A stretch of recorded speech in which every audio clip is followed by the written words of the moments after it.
Hey, and welcome to Bible 365. I'm your host, Kathy Carter, and today is day 141, which on your calendar is May 20th.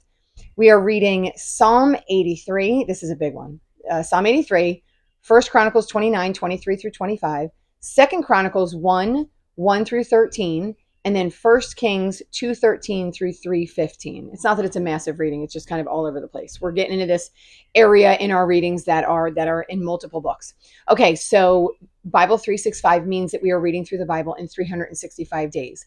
I am using a Bible reading plan from 1yearbibleonline.com. It is the chronological Bible reading plan. So you would go online, download the chronological Bible reading plan, print it up, use it with your own Bible, and you can stay with me connected every single day. We are all the way in May at this point, and so we have just been through a massive amount of Psalms, which are poems to the Lord from people in Israel. We read a massive chunk that were from David, from King David, who was king over Israel at the time. And then we sort of got into some other Psalms that were from leaders of the Levites that were leading in the music place in the temple. Music place is probably a terrible way to say that, but they were leading all of the music and the worship of in song. And so they wrote some of the Psalms. That's what we're continuing with today. However, for anyone who has been checking and wondering and crossing your fingers, this is the last Psalm that we're going to read for maybe 2 months. Not the last in general, because there's 150 Psalms, but the last for a while. And we've gotten over actually a massive amount of them. We've read more than we have waiting for us. So congratulations. And we are going back into the book of Kings. So I want to do the Psalm first, and then I'm going to do some sort of backwards. I'm going to go backwards in the book of Kings. So here we are now. Again, this is a Psalm of Asaph. Asaph is a leader in the Levitical tribe, which is in charge of the temple and all things priestly and worshipy to God. This could be actually Asaph. This could be a descendant of Asaph. So I always want to reiterate those things, because just because the heading says Asaph doesn't necessarily mean it's him. It's like, he could be a people group, because his descendants all came after him and all did the same job that he did. Okay. This Psalm is not much different than any of the Psalms that we've seen in the past. And so it is Psalm 83. And there's a lot of very similar things that we've seen before. A couple of differences. So here are the similarities. The similarities are the author is reaching out and asking to hear God, to speak to God, to not have God sort of like turn his back on them and turn away from them. Oh God, do not remain silent. So at this point, he's been silent. So he's asking him not to remain silent. So a lot of times what silent would mean is not that you can actually hear from him. A lot of times silence would mean nothing, no blessings are falling on the tribes of Israel, right? So maybe there's war, or maybe there's infighting, or maybe there's unrest, maybe there's famine, right? So it depends. What it means is God's blessings are not being heaped on him. When God speaks, in a lot of ways, it is very literal. He's actually speaking. He speaks to Moses. He speaks through the tabernacle to the high priests, right? He does all those things. But in a lot of ways, the way in which they say he speaks is he's giving them blessings, right? So they're winning wars against the Philistines. God is very visibly and clearly on the side of Israel.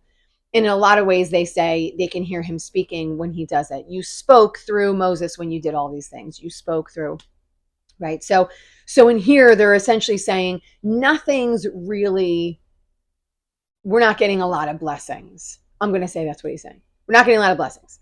So he's saying, oh God, don't remain silent, because you've been silent. We haven't heard from you. Don't turn a deaf ear.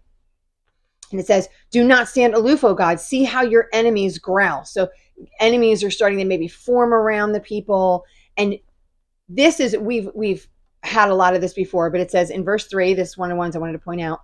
With cunning, they conspire against your people, the people of Israel. They plot against those you cherish. So using this terminology, there is a lot of truth to the fact that God has chosen the Israelite people to have his relationship with. So he's not ousting out anybody at this time, right? He's not like, you're not good enough, you're not good enough, you're not good enough. But he plucked the Israelites out and he cherishes those people. He's formed a bond and a relationship and a covenant with those people. in order the rest of the world can see that this is the God that created the universe. I know that's always my go-to. God created the universe. God that has done all things. God that is eternal, right? Because this is what he says about himself. And so they're kind of trying to remind God, like, remember, you love us, you cherish us, don't forget us. And then he says, with one mind they plot together, so all the people against him. And then it just names some of the people that are against him. Moab, these are all names that we've seen before. Ammon, Amalek, Philistia, the people of Tyre. And then it says, even Assyria has joined them to reinforce Lot's descendants. So another one that I wanted to point out, Lot, if you guys remember when we were back in Genesis, Lot is the nephew of Abraham. And Lot stayed in Sodom and Gomorrah. God took out the entire nation of Sodom and Gomorrah, left only Lot and his daughters. His wife turned back and became a pillar of salt. But only because of Abraham were they saved. That's why they were saved, was because of Abraham. But his descendants, his daughters, slept with him, created babies, and those descendants are now enemies of Israel. So this is just a reminder that Assyria has reinforced Lot's descendants, which are all these people above. And he says, do to them as you did to Midian. So again, here we go. These were some of the ways that God did speak. These were some of the blessings that they got. God saved them against the Midianites, Sisera, Jabin, Endor. And it said, so it became like, they all became like dung on the ground because they died and essentially became fertilizer. So, and then it says in verse 12, verse 11, I'm going to go back to, make their nobles like Oreb and Zeb, all their princes like Zeba and Zalmunna, who said, let us take possession of the pasture lands of God. So these people were like, hey, let's take all this stuff. And God took all of them out because he was on the side of Israel. So again, he's still asking over and over again. And then in verse 16, it says, cover their faces with shame, Lord, so that they will seek your name. Their reasoning for punishing these people is so that they will see God, not just because they're bad. This is all to turn people toward God. I feel like I reiterate that a lot, but it's important. When we think that God is against certain people, hates certain people, none of these things are actually true about God. And we see this all the way, I want to say from the very beginning, which is true. We're kind of almost in the middle now, but this is what we see for God. God wants you to turn to him. And so there are punishments that he has for those who have turned away in order to get them to turn back and seek the Lord. So Israelites obviously turn back to seek. And then the other people, the people that aren't God's chosen, but are still welcome in God's family, the whole reason he does this is so they will seek the Lord. It says, may they be ever ashamed and dismayed. May they perish in disgrace. Let them know that you, whose name is the Lord, that you alone are the Most High. So again, the goal is that everyone knows that God is God. And he's chosen his people on the earth to show that picture. This is who I am. You know this because this is how I treat my people when they stay with me. And so the goal, and even still, the goal is to always show, God is always trying to show his face to the people so they turn towards him, because turning towards him is good. All right, that's the Psalm. And now we're going to move into 2 Kings. But before we move into 2 Kings, I actually want to go back a little bit because it's been a couple of weeks. And so there's probably a really good chance that we forgot what happened in the kingdom. So David is king of Israel, right? So these Psalms a lot of these Psalms were written during David's kingdom, obviously during his reign. Obviously when he was, the ones he wrote were obviously during his reign.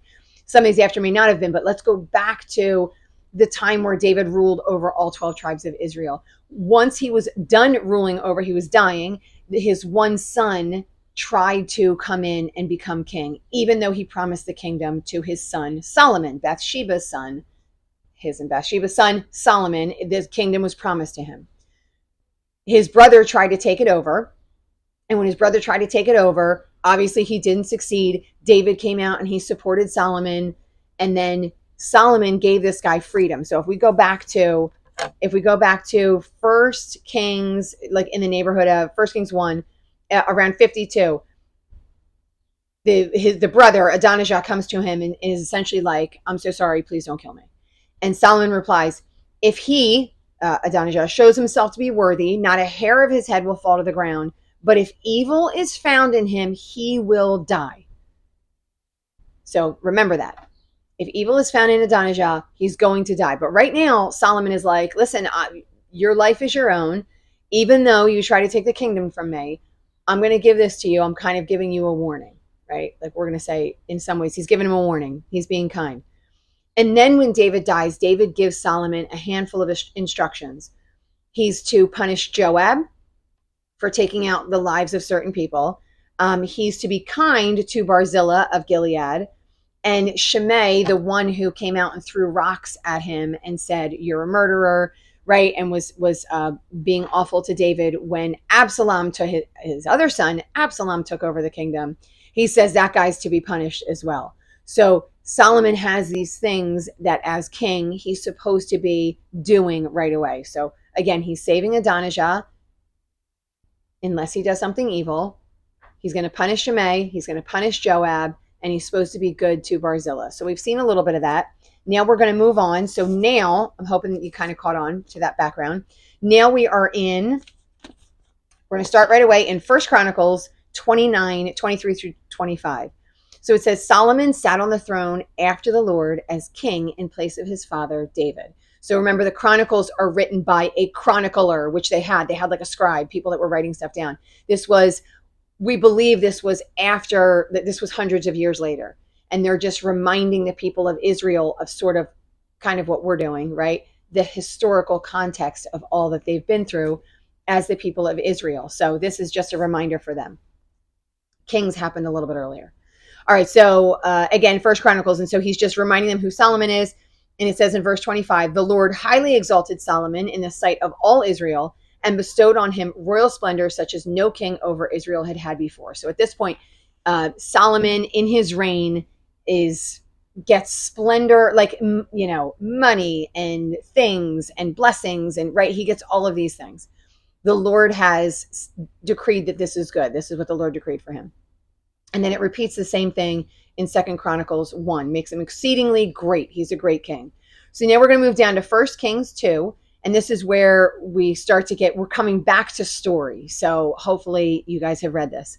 All right, so Adonijah, going back to that son, he goes to Bathsheba, Solomon's mom, and he says to her, can I ask you a favor? And she said, she first asked, you come peacefully. He says, yes. And then he essentially asks for a favor. And he says, because I know if you ask your son to do it for me, I know he'll do it for me. And then he asks for Abishag, the Shunammite, to be his wife. Now, I don't know what Bathsheba did or didn't know, but she was the one who, if you guys remember the story, when David was super old and he got really cold and he needed somebody to lay with him, she was that person. She was a young girl and she was that person. So she was essentially David's. So Adonijah is asking for something that was David's. David was king over all the area, and he's asking for what was David's. He shouldn't have done this. So to know, like, maybe, oh, well, they were in love or whatever. We don't know any of that. I feel like in a movie I saw that, but we don't know any of that. And if that's true, none of that matters. The reality is that was David's. And so that would attach Adonijah to the kingdom as the king, because she was David's, and therefore he has what's David's. And so he could have maybe in the line of becoming king. He already tried to do that. So this is bad. This is not good what Adonijah is doing. But Bathsheba, I'm guessing, doesn't necessarily know. She asks if he came peacefully, and he said yes. He doesn't really.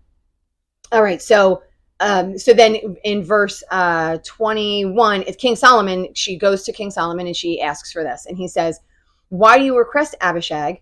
You might as well request the kingdom for him.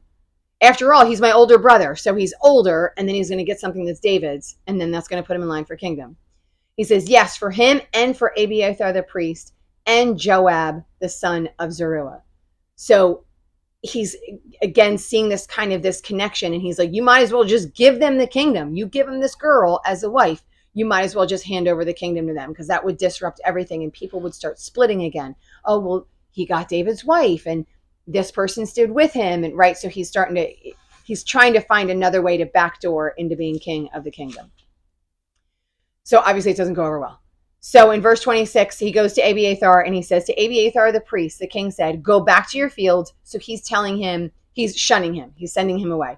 Go back to your fields. You deserve to die, but I will not put you to death now because you carried the ark of the sovereign Lord before David. So because he carried that ark, Solomon is saving his life, but he's sending him completely out of the kingdom. So Solomon removed him from the priesthood of the Lord, fulfilling the word of the Lord that had spoken at Shiloh about the house of Eli. If you guys remember, way back when, he was saying he's going to destroy the sons, right, of some of the sons of Aaron. So, and he was going to kind of cut out their family name. And this was one of the sons. And so he's doing that. So he winds up putting Zadok in the place of that. All right, so then it says, when the news reached Joab, who conspired with Adonijah, though not with Absalom, because if you remember, he was on Team David with Absalom, and he wound up killing Absalom, but he did conspire with Adonijah instead of being with Solomon. So then he runs away, and it says, and he takes hold of the altar. So he runs into the place of the altar, sacrilegious, shouldn't be going in there. And then King Solomon was told, and then he sends one of his guys, Benaiah. Benaiah. I was saying, I knew I called him that, but I wasn't sure if that was right. So he sends Benaiah, and he sends him, and he says, listen, go kill this guy. And he says to Joab, come out of this place. And Joab's like, no, I'm not leaving. So then Benaiah goes in, and he kills him. He winds up killing him. And then it says in verse 33, may the guilt of and it's because he killed, because of Abner and Asana. May the guilt of their blood rest on the head of Joab and his descendants forever. So it's not just Joab that's punished now. It's all of his descendants. So here we go. Solomon has now followed some of David's rules, right? So Adonijah is going to get in trouble.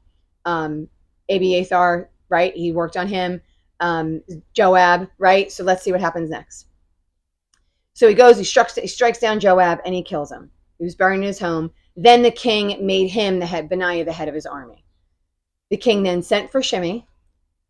Could be wrong about saying his name, but Shimei, and brought him to him, and he said the same thing. Listen, you are punished. You're out. I'm sending you out. Do not step foot back in here because I have every right to kill you.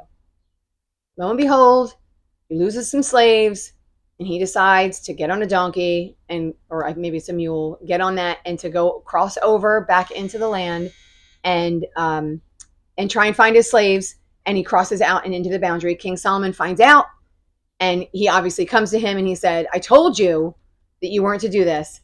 And then he had his right-hand man, Benaiah, go in and strike him down. So the king gives the order to Benaiah, son of Jehoiada, and he went over and struck Shimei down, and he died. The kingdom is now established under Solomon. Anyone who was supposed to be gone is gone, right? Anyone who was vying for the kingdom is gone. And so now Solomon's in charge. So now we come to this area where Solomon is the leader. He's the king. And so he makes an alliance with Pharaoh, king of Egypt, and marries Pharaoh's wife. It doesn't say too much in here, except that it doesn't even say, well, I say except that. I'm saying from me. I don't think he should have been making an alliance with Egypt. The king gave him all these blessings and all these things, and yet still he made an alliance with Egypt and took an Egyptian as a wife who would have had different gods than he had, right? They would have had multiple gods, but for whatever reason, he chose to do that. So now he is king, and he's going to make sacrifices. So this is what it says. So it says, the people, however, were still sacrificing at the high places because a temple had not yet been built for the name of the Lord. This is verse 2. Solomon showed his love for the Lord by walking according to the instructions given him. So remember, David was like, follow his decrees, love the Lord, and he's doing all those things. It says, except that he offered sacrifices and burned incense on the high places, which the high places were where people actually did go to worship, right? Because the temple wasn't built yet. So Solomon's temple, we're going to see soon, he's supposed to be building a temple. Let's just put it that way. We're going back from the past. He's supposed to be building a temple, right? So according to David, David bought and supplied all the stuff. Solomon's supposed to be working on building the temple. But at this point, the temple wasn't built yet. And so Solomon is not worshiping at the temple because it's not there yet. Well, what's happening is that, and so I thought it was really interesting because if they're sacrificing at the high places, I feel like that's good because that's all they have to sacrifice at. But But what I find interesting is that the altar is at Gibeon. So the altar is at Gibeon in front of the tent of the tabernacle. But the ark is in Jerusalem in a tent that David made. So those two things are actually separated. So the tabernacle is in one place, but the ark is actually in a separate place, not that far away. It says it's only like 5 miles or so away. Jerusalem and Gibeon are not that far from each other, but they're separated, so they're not together. So we see Solomon goes and offers 1,000 sacrifices at Gibeon. And that's why it says accept, because he's offering sacrifices, which is great. And he's offering to the Lord, which is amazing, but he's offering them actually at the wrong location. So he should be offering them actually at the ark. And you see that he actually winds up doing that. So he offers these 1,000 offerings at the temple, right, in Gibeon. And then that night he falls asleep and he has a dream. And he dreams of the Lord. The Lord is speaking to him. And the Lord says, ask me whatever you want.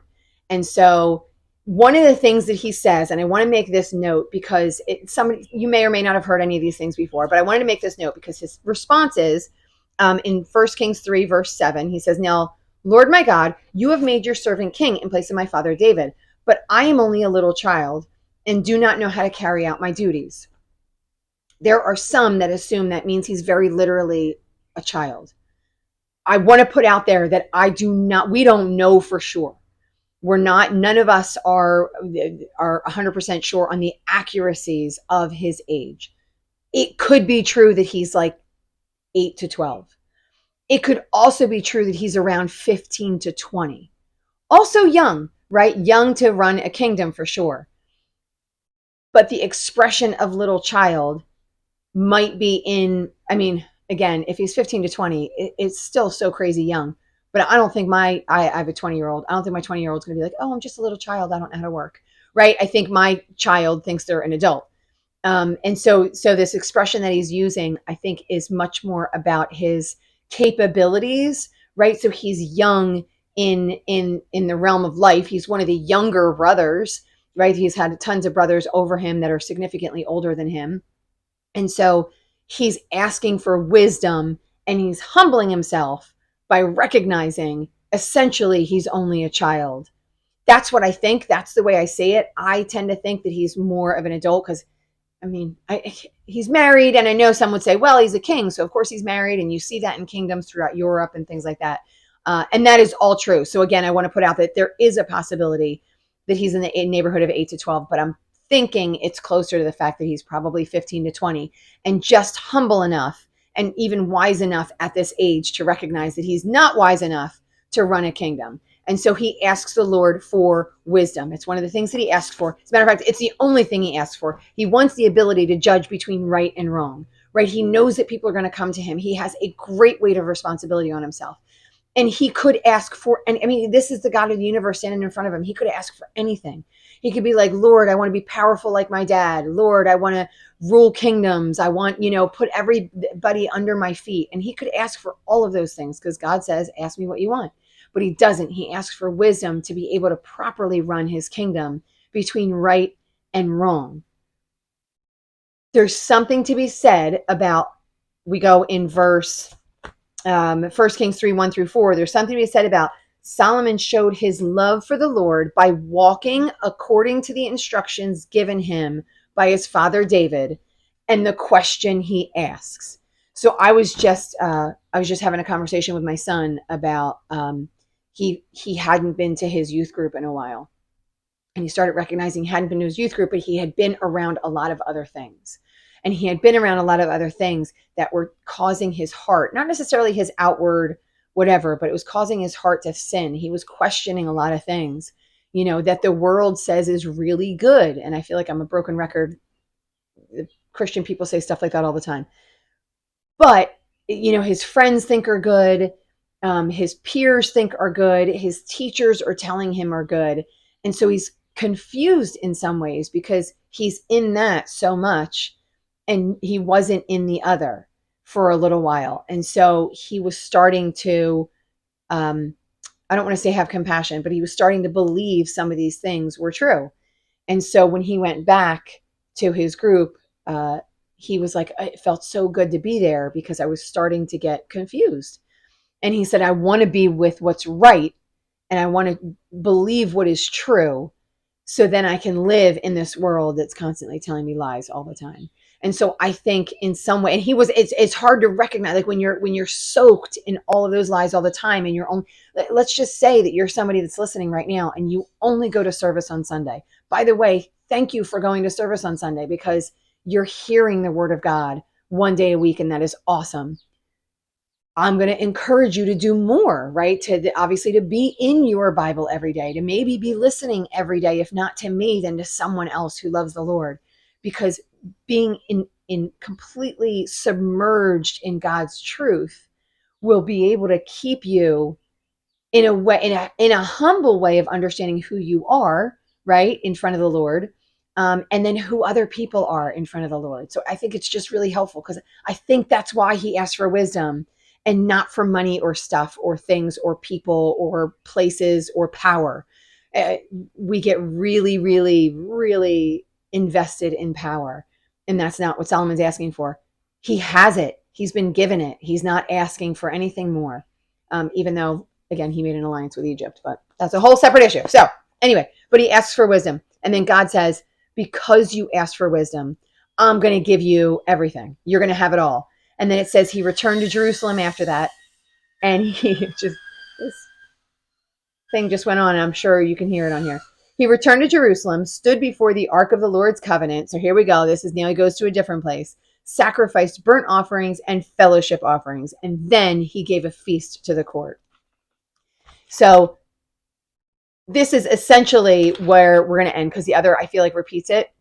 The Chronicles afterwards repeats it. And so this is where we're going to end. He gets all of these blessings because of his love for the Lord, because of what he actually asked for. And then we're going to see how he uses these things in the kingdom from here on out. So if you guys like this, if this has been a blessing, I want you to hit the like button. I want you to share it. I want you to subscribe to the channel. I want you to ring the bell for notifications so these come to you every day. And I will see you guys tomorrow. Keep reading.